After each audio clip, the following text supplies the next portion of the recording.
Welcome to the Finance Marketing Podcast, a show that empowers finance professionals to market their businesses in ways that feel good and actually achieve results. I'm your host, Hillary. I've been working with folks in financial services to develop marketing strategies that work and create results-oriented marketing content since 2020.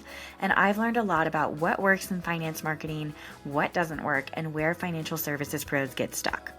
Join us each Friday as we explore real, effective ways to market your finance business and connect with folks who truly embody your ideal clients. My guest this week is Justin Peters, a podcast strategist who helps service-based business owners create professional podcasts that elevate their brand, attract ideal clients, and grow their business. And if you have a podcast or you've been thinking about starting one, you absolutely must listen to and connect with Justin. So during this episode, Justin and I dig into the mistakes that are holding Advisor podcasts back. There's a lot of them. And some of them are ones that you would never expect. We're talking about something as simple as your podcast name and why a clever title might actually be working against you. We also get into why most Advisor podcasts get stuck in the middle of the funnel and never quite break through to attracting new leads and clients, and what it's actually going to take to change that. Justin is sharing content strategy, consistency, and some behind-the-scenes systems that separate the podcasts that grow from the ones that flatline. So if you've ever wondered why your podcast isn't growing the way you hoped, or if you're doing all the right things and still not seeing results, Justin has answers for you, and they're incredibly practical. Podcasting is one of the most powerful long-game marketing tools available to advisors today, and this conversation is going to help you make sure yours is actually working for you. I cannot recommend Justin highly enough. He has given me so much insight into my own podcast, and he is someone that I will be continuing to hire and talk to about podcasting. So give this episode a listen if you want to walk away with something tangible and actionable. So without further ado, let's get into it. Justin, thank you so much for joining me on this episode of the Finance Marketing Podcast. I'm absolutely delighted to have you here. And I'm going to start you with the big question. What is the biggest mistake that you see advisors making that's stunting the growth of their podcast? There's a lot of big ones that are out there, but I think one of the biggest ones and obvious ones that I look at first is their podcast name. And that might be really shocking, but your podcast name is probably the most significant metadata or the information that you're telling the podcast players. What is my show about? Mm-hmm. And if you use it on something that's clever, if you use it on a brand name that doesn't mean anything to a listener that is seeking financial advice or whatever your show is really offering, it's going to be really hard for the podcast players to surface your podcast to the right person. So one of the biggest changes we make or suggestions that we make to a lot of our new clients is revising their name. It might be moving from something clever to something that is pretty clear. So I'll give you an example. I have a client who's a financial advisor, and he had a show called The Best Interest. The podcast name came from two different places. Best interest, interest as in compound interest, and then also this quote from Benjamin Franklin, which is an interest in knowledge pays the best interest, or an investment in knowledge pays the best interest. So it was clever and it was cute. And I liked it. And I think listeners got to like it as they got to understand what the show or who the show was about and what that show name meant. But for somebody that was looking for a finance podcast, they might read through that podcast name and immediately move past it, not necessarily thinking about that, versus some of the biggest shows in the space, the personal finance podcast or retirement planning podcast. And what we changed his name to was personal finance for long-term investors. Very on the nose, but it's very hard to not understand who that show is for and what that show is about. I love this answer. There's so much I want to dig into here because this is something that I was really thinking about when I was choosing a name for my podcast. I had all these kind of clever ideas. Like I was thinking about ideas like branded wealth and stuff like that. And someone luckily was like, you should really think about your podcast title as like you want it to have great search engine optimization almost so that people can find it. And so I, of course, landed on the Finance Marketing Podcast, which I still question a lot sometimes. I've questioned a lot changing the name of the podcast. And maybe that's something we can talk about today is like, why would you change it and what would you change it for? And just so advisors who have one of these podcasts with a clever name, I see it all the time. I'm sure you do too. And thinking through what should I change it to be something that's more obvious? So And, I go and ahead. if you're stuck on your name, you really like your name, then that's okay. Just know that it's probably not helping your podcast growth. And right now we're talking about silent killers of podcast growth. But yeah, for your show, it checked the box for me right away. I was like, finance marketing. Cool. I know we're talking about marketing for finance in some kind of capacity.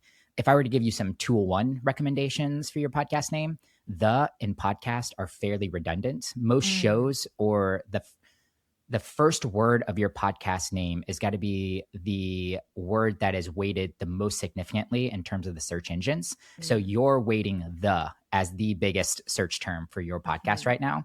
And you're also competing with a lot of other people who put the as the very first word. So Right. not only are you probably trying to rank for a word that you don't really need to rank for, you're also probably in the most competitive word. And then the last word, podcast, also fairly redundant. If I'm in a podcast feed searching for a podcast, I know I'm looking at podcast right now. So if you want to make, if you want to take a 201 approach to this and try to get even better with your podcast name, you could definitely drop the in podcast and then maybe add another word to it. Or what I love to recommend is a title extension. So you can still call your podcast the finance marketing podcast. And then you can drop the in podcast and just put a dash after finance marketing. And then you could give it some more explanation. So my show in particular, I have a show called Podcast Playbook. I reference that show called Podcast Playbook. But if you look it up on the podcast feed and then you'll see my whole title shows Podcast Playbook, helping coaches and advisors convert podcast content into clients. So it just gives some more clarity on your title line, and also is telling the search engines some other words that I want to rank for. Coaches, advisors, podcast, content, and clients are all words that are in my target word search. So question for you as I'm thinking through this, like I think one option would be it's easy to drop the and podcast and just call it finance marketing and then dash whatever it might be. Would you say, because of the content of my show, would it be better to do marketing for financial advisors or financial advisor marketing, weighting marketing first, because that's really what it's about? I think either one's got to be okay. You could always test it and play with it. So I'll give you a tool. There's a tool called Pod SEO. They have a free option that's out there. You can go find your podcast and then put in these 2 words or 3 words that you want to try to rank for. And before you make any changes, go and do this. And it will tell you where you rank in terms of all of the podcasts for those particular words. And then you'll make these changes and you'll see more than likely your score is going to go up. You're going to start ranking higher. So you can play around with those. And then you can decide, do you want to, you can for a month leave it as with marketing leading, and then the second month you can do finance leading, and then you can just kind of decide which one do I want to put more weight into. But I think at the end of the day, if both of them are in your title line, you're probably going to be relatively the same in terms of your search ranking. Great tip, Justin. Thank you. Do you see any problem? You said you could really test and see. Is there any problem from like a branding or consistency perspective of changing the name of your podcast and the graphics and stuff like that? Do you think that has the potential to confuse people? 100%. That's why I think you got to be careful with your name changes, which is why my first recommendation is typically dropping out some of these words like the in podcast. I don't think anyone's going to notice, especially if your podcast art doesn't change, that you dropped the or you dropped podcast from your podcast title. And then adding on a title extension is also a very easy lift. You can still call your show however you want it, but you can play with that title extension. And I often change my title extension. So if you're listening to this episode a year from now, I have probably updated my title extension to something else. I might be playing with new keywords. So that might be the first step and an easy step in. And then, at the end of the day, back to my client, that was the best interest. We had to rip off the Band-Aid at some point in time. We started playing around with personal finance for long-term investors as the title extension first. And then we eventually moved it to the front and then just in parentheses put formerly best interest and then let that run for a month and then eventually dropped it entirely. But I do think there's some small things you can do to ease the transition. And then, of course, you can talk about it in your podcast itself that you're making a name change. And heck, have fun with it and even build a branding or a promotional experience around it, saying that you have something new and exciting that's coming out in 2 episodes. And we're going to share about it in, episode 105. So make sure that you subscribe so that you get the news on the big update. Oh, these are such good tips. Every time I talk to you, Justin, I get good tips for podcasts. So I'm so excited to have this episode. Now, one other thing that's come to mind as we've been talking through this is I hear a lot of advisors say, well, my podcast is really more like middle of funnel content for me. It's not how people find me. And what it really does is it nurtures people and it answers questions that they might have and they get to hear my voice. And I'm almost wondering if maybe that is a justification that they're using for why it's not growing. And whether you think there is an argument that yes, podcasts should be just middle of funnel, or if you make these tweaks, it can do the heavy lifting of being both middle of funnel and top of funnel where people are finding you for the first time from your podcast. That's such an interesting question because part of me wants to say, yes, podcasting is such a good middle funnel tool. I Mm-hmm. do think it has that know, like, trust mechanism that is so good in the middle funnel.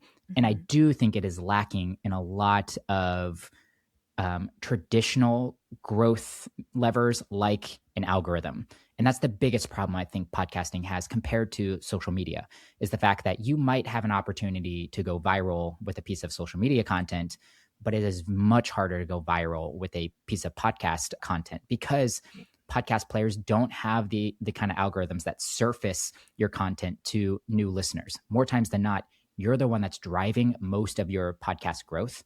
Mm-hmm. But on that front, if you are intentional about growing your podcast, it can absolutely be top of funnel. I work with Mm-hmm. a lot of business owners that don't like social media, that don't want to use social media as a way to grow their business. And podcasting can be great at that. But it might have to be a reframe to some extent. And also there needs to be a lot of strategy behind this. So I think there are three ways to grow a podcast, kind of three big buckets. There is your earned opportunities. So it's like this opportunity right here. You invited me to come on your podcast. I get to talk to you about podcasting. And of course, if I've done my job at the very end, you're probably going to allow me to pitch my podcast. And I'm going to grab some of your listeners and they're going to come find my show. So there's earned opportunities. Podcast guesting is probably the biggest one in there. There's your owned channels. So how are your own channels, your newsletter, your social media accounts driving people to your podcast? And then there's paid. Paid ad strategies are plentiful in podcasting.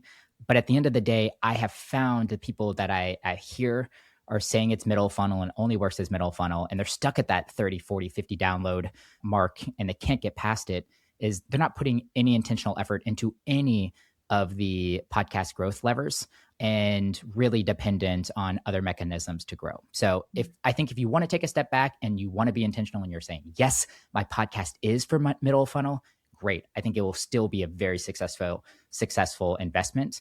But I do think, and I could challenge that it could also be top of funnel if you put the right intention and effort into it. I really love that. So, when I first asked you, what's the biggest mistake that advisors make? You said a couple came to mind. So, we talked about the title of the podcast. What's another one that comes to mind? Another big one is niching. And I'm sure you guys talk about this. I listened to a podcast episode of yours recently where you guys talked about niching for referrals, which was interesting. But niching also works the same with content. At the end of the day, there are a lot of financial advisors who have podcasts. And let's say that I'm 5 years from retirement and I'm looking for a new show that can give me some baseline education for preparing for retirement. If you don't have a niche nowadays, it's going to be really hard to stand out in those markets. You're going to be up against some of the heavyweights like Money Guys or other people that immediately, if I type in retirement planning, these big shows with great production and already great content creators, you're going to be competing against them. Mm-hmm. But if you really want to grow your show, I have seen micro podcast or niching become super popular recently. It is just like your episode, it's not business owners. I think your guys' example got into car dealers that have more than one location. Like that is Yes. such a good niche. And that Yes. could be a similar niche for a podcast. But I have a client who has a podcast, a retirement planning or a financial planning podcast for doctors and physicians. And I think that alone is enough of a niche and enough of a signal that if somebody was searching, if a doctor or a physician was searching for a podcast, financial planning podcast, that yours would resonate with them. Mm-hmm. And you probably have a much higher chance of coming up in the first few search results when you're a niche as well. 100%. But a niche isn't just necessarily like, oh, we're just got to stick a claim in like this kind of person. You also have to build content specifically for that kind of person too. Right. You do this great on your show. All of your examples, your episode titles, all of these things are kind of relaying or messaging who your niche is, even if it's just financial professionals. Like it's so good. And I see people pick a niche and then they still create generic content, like 5 tips to get you ready for retirement. You know, you can take that concept and still have that exact same episode framework, exact same content of that framework for your podcast. But if you have a niche, you want to frame it to your listener where it's more like 5 tips to help doctors get ready for retirement. Like it's just 1 or 2 additional words to signal to new listeners that this is a show, retirement planning show for doctors, and signal to the podcast players that you're trying to dominate the word doctor. So whenever a doctor is searching and looking for something, your content surfaces first. And I mean, I can even think about thinking back to this episode that you referenced. I believe that was with Dr. John Randall. There's doctors out there who are practice owners themselves. There are doctors who work in hospitals. Like your advice to them is going to change. So having episodes that are like really niched down are just going to be so much more valuable to the right people. And then of course they're going to reach out to you. 100%. I love that. Okay. What's another one? Another big one is no content strategy. We talked about this a little bit with the niching, but I know many of people who approach podcast episodes, you know, they get to their recording time slot for a podcast episode and they essentially just say, what should I talk about this week? They're not pre-planning their content. They're not thinking about their content. So this is something I immediately like to work with clients on. But one of the biggest things is just implementing a content calendar and writing out all the published dates that you have for episodes this year, and then planning out the next 8 to 12 weeks of content. That's not saying you have to have them recorded, but you should start having some ideas of what you're going to talk about. And when you pair that up with a published date, you start thinking about where is my ideal listener at this stage of the year. You know, tax planning topics or tax prep content is going to do way better at one part of the year versus another part of the year. Same with open enrollment conversations. You should be having open enrollment conversations at the beginning of Q4.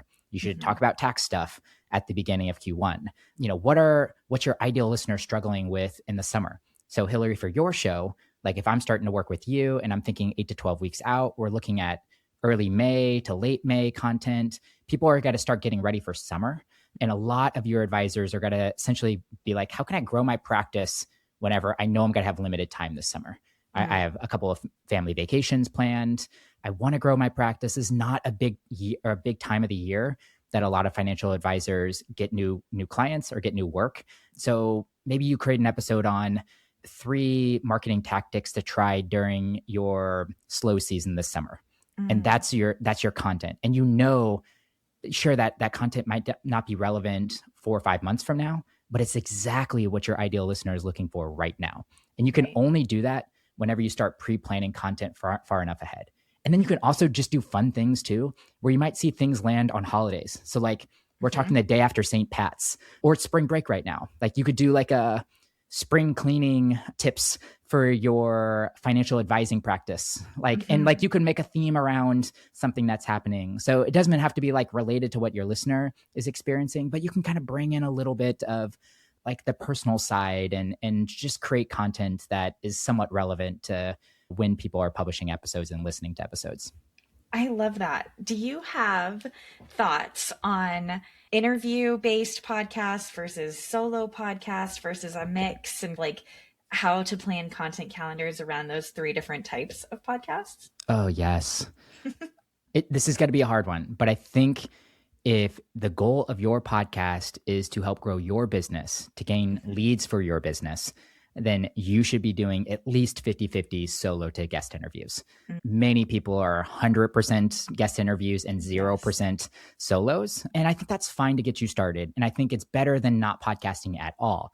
But if the primary goal of your podcast isn't relationship building with centers of influences or people that can refer business, then, and you're really hoping that your ideal listener is listening to it and reaching out to you, it's not going to work. Guest interviews aren't going to work.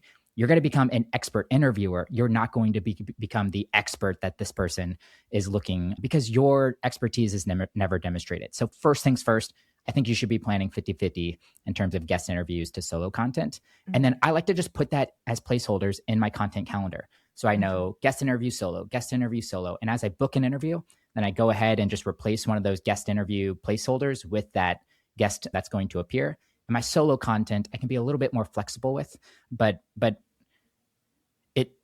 I think from a solo content basis, if you're 100% guest interviews right now, it will be a big challenge for you to step into that.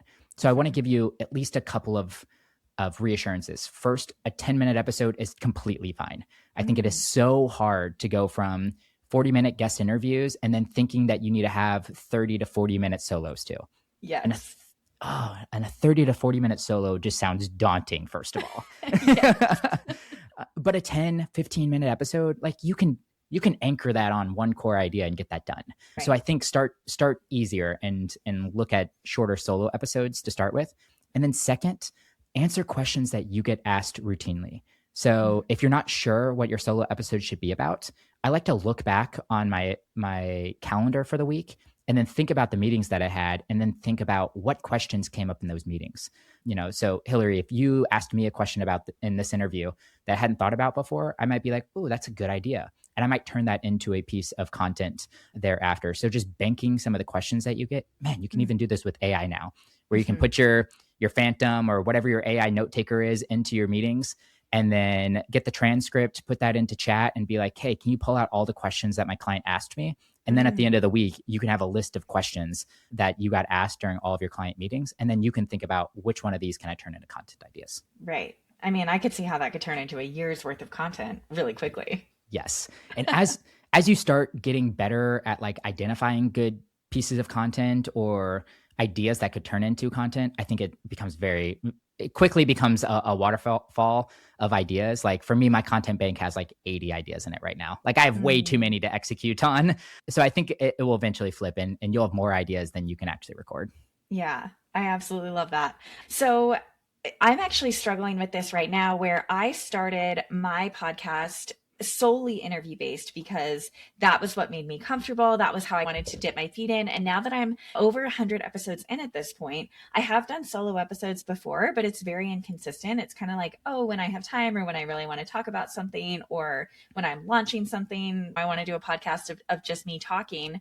And I have found that I have so many people that I want to interview on the podcast. I have so many in the bank. I have so many guest interviews lined up that I'm like, this really could get me through the next 4 to 5 months if I wanted it to. What do you think about starting to introduce 2 episodes a week rather than 1 episode a week? I think my thought there is, if your audience is begging for 2 episodes a week, then go for it.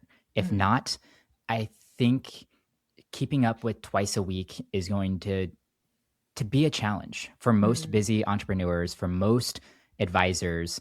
Podcasting is almost a side project or a piece of the business, and creating 2 pieces of content, 2 podcast episodes, and marketing that podcast, which is the other big thing too, will quickly turn into a full-time job. So of course, like if you see your downloads hockey sticking up and to the right, and you're starting to get questions from your audience and you can see your content is working, yes, I'm all for ramping up the number of episodes that you're publishing. If you're flatlining and you haven't made a lot of progress, then I think doing twice as much as what you're currently doing right now isn't probably got to be the right strategy.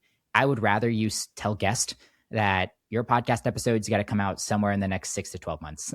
And you just line out those guest interviews, and then it's got to be a guest and a solo and a guest and a solo. And eventually it might be a solo guest, solo guest. And what that does is it might actually improve your guest interviews too, because you're going to be way more selective on who you say yes to moving forward for guest interviews, which is going to create better content. You're going to be more excited about those guests. You're not going to be saying yes to guests just to fill the feed and be like, oh, I got to get an episode recorded. And this person reached out, and sure, I don't know if it 100% aligns with my audience, but let's go for it. Being this far ahead with guest interviews is going to force you to be like, is this a guest that I'd be so excited introducing my audience to? If so, then yes. If not, Mhm. reach out to me in 6 months and just put it back on them and just say, hey, I'm full with guest interviews right now. I wouldn't be able to Mhm. publish yours until the second half of this year. But if you want to follow up with me again in July, that would be Mm. perfect. And then let them follow up with you, because that might also be a good signal. Are they going to be a good podcast guest if they follow through with that request? Right, right. Oh, these are such good tips, Justin. One thing that I think, and I've heard this from other podcasters, and it's something I struggle with too, is that tension between obviously your first obligation is to your audience, but then also feeling obligation to the guests that have shared time with you, wanting to make sure that you are promoting their episodes, even if it didn't turn into a very good conversation, those kinds of things. Where do you fall on that line? The very first question that I ask any new client is what is the goal for your podcast? Mm, And that will usually dictate most of the advice and most of the strategy that follows after. mm, And I think there are a lot of different goals that could potentially come out of a podcast. And if someone told me relationship building with my guest, or even converting my guest into clients, which I think is a very something you have to be very careful with, but could be mhm, a strategy for podcasting, then mhm. yes, I think you should be focused on your guest, making sure they have ample time to promote, that you do go ahead and publish that episode. But if you told me that the goal for your podcast is audience growth, is converting listeners into leads, then I would probably suggest to you that if you have a bad guest interview, then bury it. It's your podcast and it's your Mm, job to protect your listeners' energy and time. And if you're mhm. publishing subpar guest episodes, you're going to lose the faith that your audience has in you. Right. So I'd say go ahead and bury that episode. Mm. And what do you mean by bury it? Not publish it. Not publish it. Okay. Not publish it. And if you really, really want to publish it at the end of the year. Publish it between Mm, Christmas and New Year's, mhm, when listening is usually infrequent and might be more of a challenge to like get the consistency out there. Like publish it then, or publish it as a bonus episode. Do like 5 guest mm. interviews between Christmas and New Year's as just like this content. Or like take like Hillary, if you like hated everything that I said in this conversation today, except for one thread, then delete out or edit out everything besides that one thread. And you put a Mm, solo, a 5 or 10 minute solo in front of it. And then just say, hey, and I asked my friend Justin about his advice on this, and here was his answer. And then you can mm. shorten a 40, 45 minute guest interview that was 80, 90% bad, and take the best part of it and then create a whole piece of content around it, just utilizing maybe 5 to 10 minutes of their conversation. That is smart. You have a solution for everything, Justin. I can't believe it. Are there any more mistakes that are stunting growth that you want to talk about? One other obvious one that I want to just make sure is addressed is just inconsistent publishing. Mm, That is, I see this and it's so frustrating, because I have some clients that have big shows, 500, 1,500 downloads per episode. And I have other clients that are stuck kind of in the 50 to 100, and they would absolutely love to be in 5 to 1,500 download range. mm. And I'm thinking of one client in particular, and they are inconsistent with their publishing. And like, Ugh, that they'll go like a month or two without publishing episodes, and then they dip back down in like 300 downloads per episode, and then they'll mm, be consistent again, and they'll ramp back up, and they'll be in like the 1,500 download per episode range again. And I'm like, man, I would it's so frustrating, but I'd much rather have like my consistent podcaster get that growth. mm, But through that too, I know that inconsistent publishing is not helping, because mm. this podcaster dips from 1,500 to 300, and it usually takes another 8 to 10 episodes consistently of weekly publishing again to even get back to that baseline. Wow. So don't shoot yourself in the foot and publish inconsistently. At minimum, if you can't keep up with weekly, then just move to bi-weekly. And I think Mhm, that will relieve some of the pressure in your own head, mhm. and allow you to still stay consistent, and your listeners know what to expect from you too. Right. That's actually one of the reasons that I chose podcasting, because I knew how important it was to be consistent. And so I knew that there was like some kind of built in accountability there to be consistent. And the only time that I have taken a pause in my podcast was at the very end of my second maternity leave. And I gave myself some grace there. But ever since then, it's like every single week an episode gets published. Whereas with something like a blog, it was a lot easier for me to say, like, oh, I can just publish when I want to. And then I never end up publishing a blog, right? Yeah, and to talk about why it's important to be consistent with podcasting. It's such a unique content medium because you typically live in the habits of your listeners. Listeners might scroll social media at different times. They might read blogs at different times, but more times than not, what I found with podcast listeners is that Hillary, you publish on Fridays, you're probably dominating someone's Friday morning commute or someone's drive to pick up their kiddos on a Friday afternoon. And they know every Friday they can open up their feed, they can download the new finance marketing podcast episode that's there. And you're winning that spot. Most listeners are listening to about 8 podcasts a week on average. And you're holding one of those spots. And if you're inconsistent, and next Friday they go to open up their feed and your podcast episode isn't there, they're like, oh, that's weird, not sure what happened. And they might download or find a different episode, and then they go the next week and they see it happened again. And then they got to download another episode of someone else's podcast. And then all of a sudden they start liking this other podcast that they're listening to, and they totally forget about your show. And then their new slot on Friday ends up being this new show that kind of took over. So I think it is important to be consistent and show up for your listeners in that regard. And a couple of tips to be a little bit more consistent too, things are going to happen in your business. So working ahead, I love to have 4 weeks of content recorded at any point in times. I think that's really important because I know at any point in time, if my life blows up personally or professionally, I have about a month's worth of content ready to go that I can somewhat put on autopilot before things really start catching on fire. And then second, I love to have a break in case of emergency episode. This is an evergreen episode, something I've recorded that I know is not going to go stale because it's a topic that is going to be evergreen. And at any point in time, I can just break the glass, publish that one if I need a stopgap. I'm like, oh, shoot. I didn't record anything this week. I really need to publish, but I don't have time. That big client project's hitting my desk. Let's break the emergency episode and put that one in this week. And then I'll get back on track next week. Oh, I love that. It's like your podcast emergency fund. Exactly. Exactly. So yes. That's so good. Well, Justin, is there anything that I haven't asked you yet as we kind of wrap up here that you think would just be really important for podcasting advisors to hear as they're trying to grow their shows? I mean, there are so many things that I probably could add here, but at the end of the day, I just want to encourage all the listeners. If you're not seeing a lot of growth, stick it out. Give yourself some grace. Growing a podcast is very hard. It's probably one of the hardest content mediums to grow. And the fact that you're showing up consistently, getting better on mic every single time, I think is going to pay off. I had our biggest show, he sat in the 100 to 300 download mark for about 3 years. And then he continued to be consistent over that time. And then in the last 2 years, he has gone from probably doing about 2,000 downloads a month to he just hit his biggest month and he did about 30,000 downloads.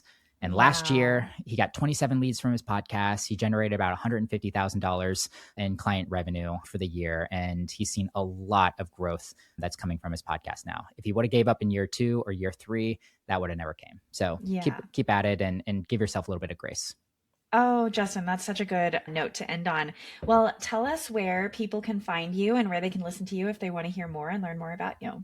Yeah, I'm on Podcast Playbook. That's our show. We're super tactical. A lot of the things that we talked about today, I love doing deep dive solo episodes and covering great topics. I just posted one recently about audio versus video and what kind of people should be considering just sticking with audio only podcasting. And I cover topics like that and more over on Podcast Playbook. You can find it on any of the podcast players. Well, I will be listening to that one this afternoon. So thank you so much, Justin. This has been great. Thanks so much, Hillary.